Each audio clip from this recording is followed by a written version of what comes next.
পুরুলিয়া সিরিজে দ্বিতীয় পর্বে আপনাদের স্বাগত জানাই। আগের পর্বে আমরা জানিয়েছি কলকাতা থেকে বাই রোড কিভাবে পুরুলিয়া বরন্তিতে পৌঁছবেন। এখনো যারা আগের পর্বটি দেখেননি অনুরোধ রইল দেখার, লিংক ডেসক্রিপশন বক্সে দেওয়া রইল। পুরুলিয়া কিন্তু ইতিমধ্যেই শিমুল ও পলাশের রঙে সেজে উঠেছে। আমাদের আজকের পর্বে থাকবে পুরুলিয়া গড় সার্কিটের ট্যুর প্ল্যান, থাকবে কোথায় কোথায় ঘুরলে ভালো পলাশের সমারোহ দেখতে পাবেন, আর তার সঙ্গে থাকবে Baranti wild life and nature study হাটের রিভিউ, যেখানে আমরা এবার গিয়ে উঠেছিলাম। শুরু করছি আজকের পর্ব।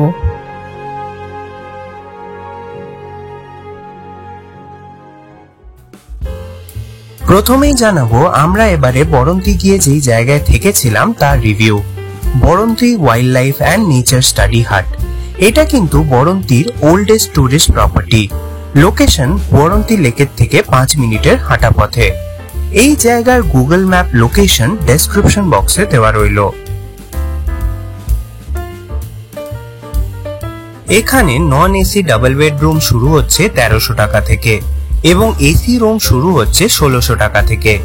রুমগুলো স্পেসিয়াস, কিন্তু একটু মেইনটেনেন্সের অভাব চোখে পড়েছে। বাথরুমও ছোটর মধ্যে ঠিকঠাক। এখানে একটা প্রবলেম হলো যে জেনারেটরের ব্যবস্থা নেই, আর কারেন্ট অফ হলে বেশ অসুবিধা হয়।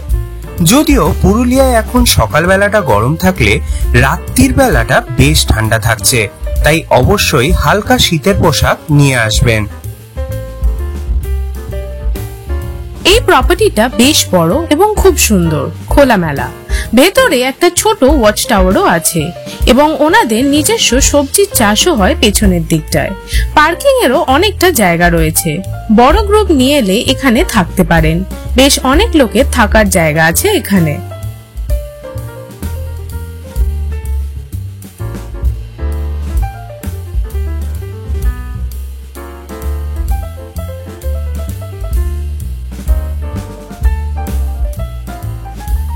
এবার চলে আসি খাওয়া দাওয়ার ব্যাপারে।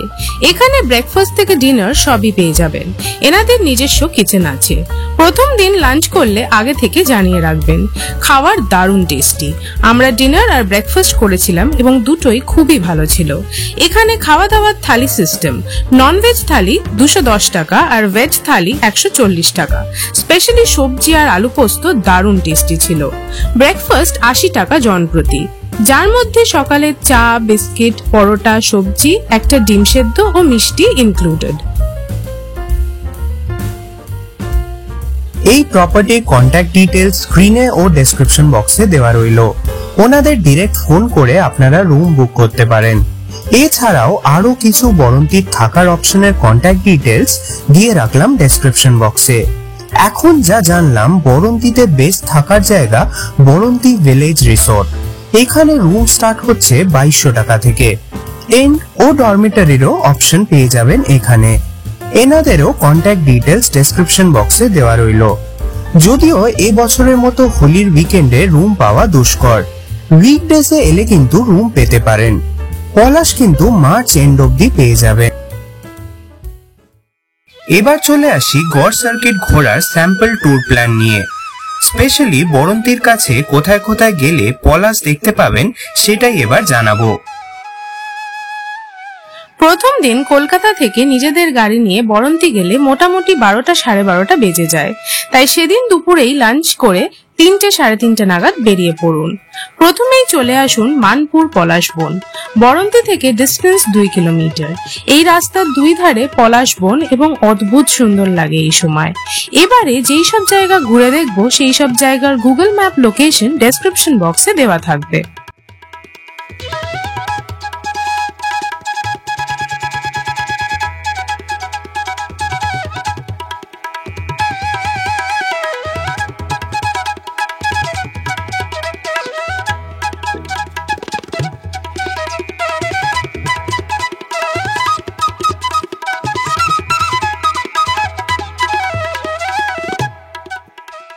এরপর আমরা চলে এলাম ভেটি গ্রামের পলাশ বনে। বরন্তি থেকে ডিস্টেন্স 6 কিলোমিটার। কিছুটা গ্রামের রাস্তা হলেও ওভারঅল ভালো রাস্তা। এই গ্রাম কিন্তু এখন পর্যটকদের কাছে খুবই বিখ্যাত।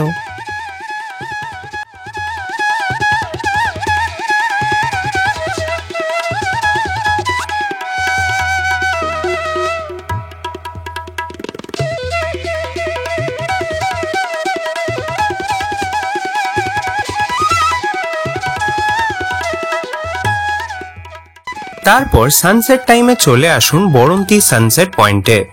বরন্তী লেকের ওপর অপরূপ সুন্দর সানসেট দেখা যায় এখান থেকে। পলাশের কারণে কিন্তু আর কিছুদিনেই উল্টো দিকের বরন্তী পাহাড় আরো লাল হয়ে উঠবে। এখানে পায়ে হেঁটে আসাই বেস্ট, কারণ ড্যামের রাস্তাটা সরু আর ভীষণ জ্যাম হয়ে যায় জায়গাটা। যদি গাড়ি নিয়ে আসেন তাহলে চেষ্টা করবেন বাঁ দিকের নিচের পার্কিংয়ে গাড়ি রাখার।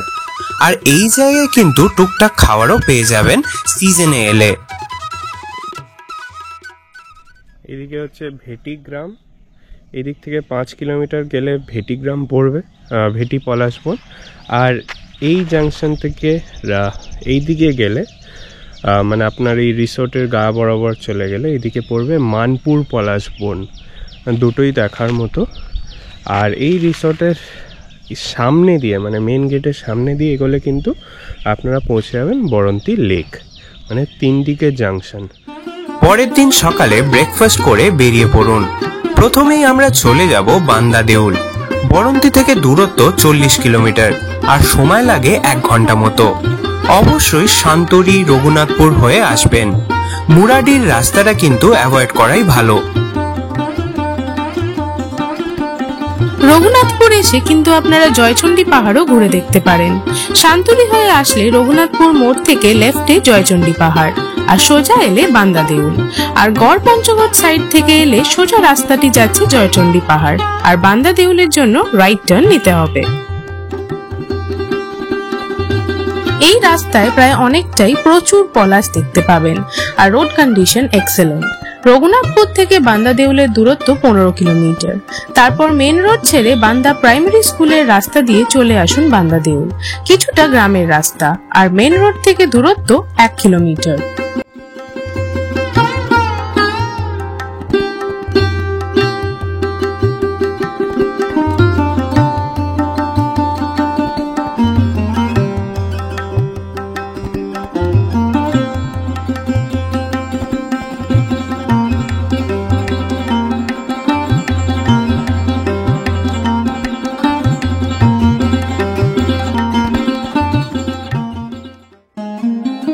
বান্দা দেউল এটি একটি প্রাচীন জৈন মন্দির, প্রায় 1100-1200 শতাব্দীর মধ্যে নির্মিত হয়েছিল এবং বর্তমানে এটি আর্কিওলজিক্যাল সার্ভে অফ ইন্ডিয়া দ্বারা সংরক্ষিত।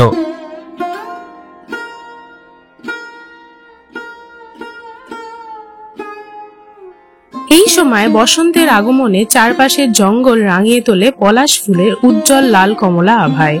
এই জায়গাটা কিন্তু কোনো মতেই মিস করবেন না।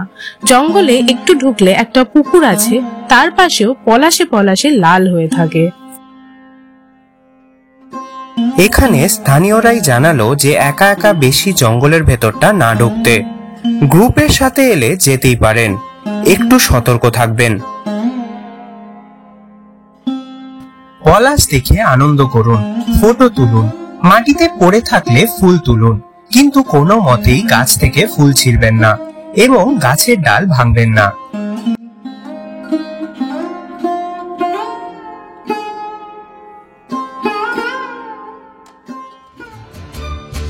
এরপর আমরা চলে গেলাম গড় সার্কিটের অন্যতম প্রধান দর্শনীয় স্থান গড় পঞ্চকোট।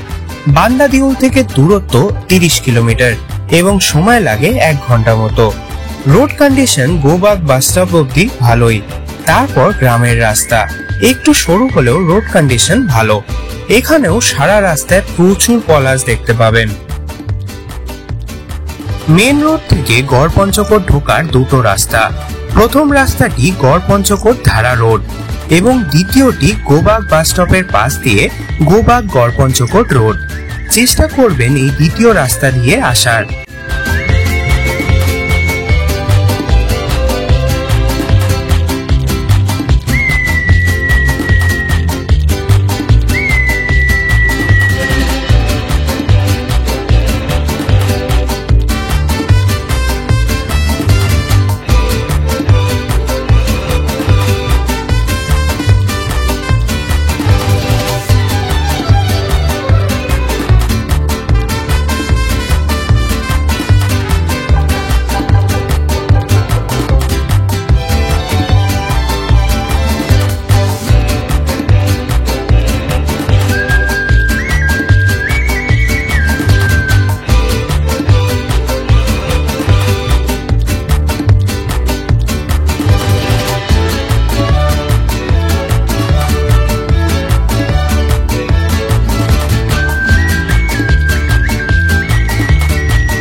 এখানের এক স্থানীয় বাচ্চা ছেলের কাছ থেকে আমরা জেনে নিলাম এই জায়গার ইতিহাস।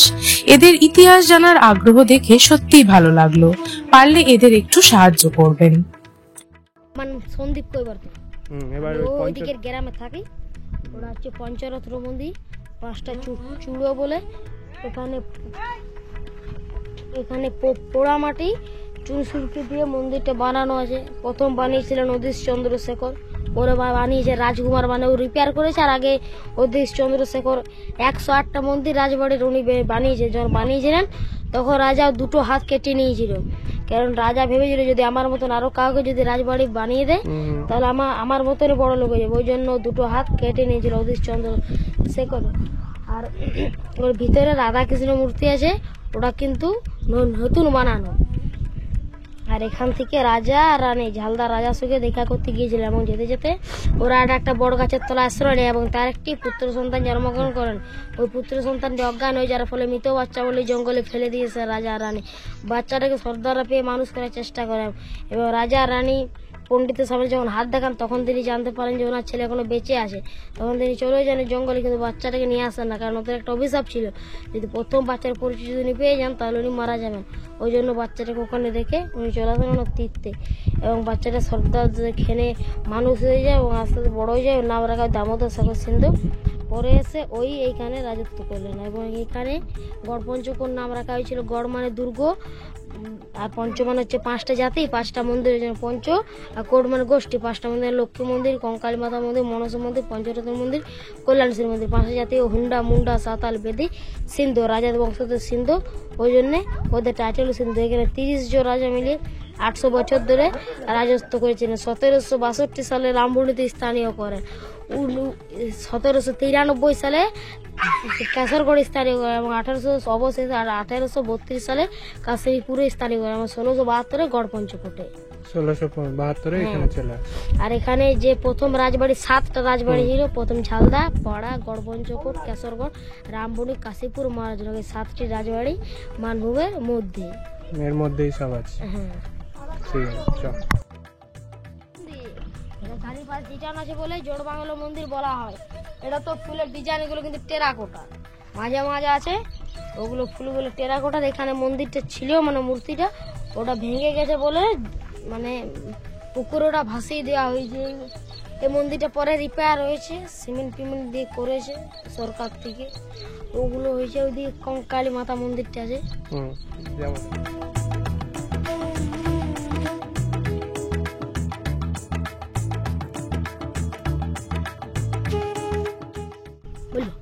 কঙ্কালী মাতা মন্দির, ঠিক আছে। এখানে নর বলে হতো, রাজা দাম বলে যারা খারাপ কাজ করতো না তাদেরকে এখানে ও মন্দিরটায় সাজা দেওয়া হতো। ওইদিকে টাকা, হ্যাঁ, আর ওই যে ওখানটাতে প্লাস্টার বলে আছে, ওখানে রাজার নাম লেখা ছিল দামোদর শেখর সিন্ধু। যখন রিপেয়ার হলো না তখন এগুলো আস্তে আস্তে মানে জল পেয়ে পেয়ে রং দিয়ে যে চলে গেল। এখানটা আগে মানে রিপেয়ার করার পর বহুত ভালো লাগছিল। আগে যখন ছিল না তখন ঝোপে ভরেছিল, ওখানে একটা তেঁতুল গাছ ছিল, ওরা ঢেকে গেছিল কেটে পেটে ঠিক করে। যার পেছনে একটা হাতির মুখ আছে, ওটাতে মানে যে রক্তটা মা কালীকে এক বাটি দিত, বাকি রক্তটা ওই দিক দিয়ে পড়ে যেত। এখন মূর্তি নেই, 2টো ঘট আছে। পাথরের মূল্য আছে বলে ওইগুলোকে নিয়ে গেছে পুরীতে, পাথরের মূল্য নেই, ওই জন্য পাথরেরটাকে রেখে দিচ্ছে। ওই যে দেখো হনুমান মূর্তিটা এইভাবে আছে। এটা আমি বলতে পারছি, নিয়ে যাও এটাকে। কোনটা? এটা কি কুয়োটা ছিল? এটা কুয়ো ছিল না, এইটা তো কুয়ো। ও, এটা কি কুয়ো? আর তো চুল চুকি রাখার জন্য এই যে কুয়ো।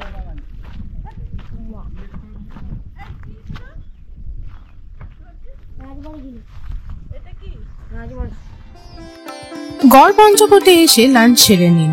অনেক খাবার দোকান আছে, আগে থেকেও খাবার অর্ডার দিতে পারেন, বা গিয়ে প্রথমেই অর্ডার দিয়ে দিতে পারেন, যাতে আপনারা যতক্ষণে চারিপাশ ঘুরবেন ততক্ষণে খাবার তৈরি হয়ে যাবে। একটি খাওয়ার জায়গার কন্ট্যাক্ট ডিটেলস স্ক্রিনে ও ডেসক্রিপশন বক্সে দেওয়া রইল। এখানে ঐতিহাসিক স্থাপত্য দর্শনের পাশাপাশি পেছনে একটি জঙ্গল ট্রেল আছে। জায়গাটা খুব সুন্দর এবং ভেতরে একটা ওয়াটারফলও আছে, যদিও অনেকটা হাঁটা বলে আমরা আর যাইনি। তারপর লাঞ্চ সেরে আবার রানীগঞ্জ হয়ে রওনা দিলাম কলকাতার উদ্দেশ্যে।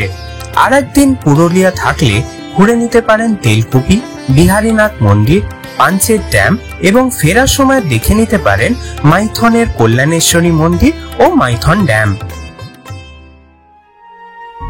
এর সাথে শেষ হলো আমাদের আজকের পর্ব।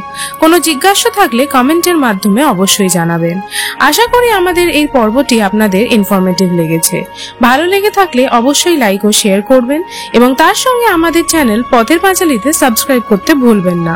দেখা হচ্ছে আবার নতুন কোনো পথের পাঁচালী নিয়ে।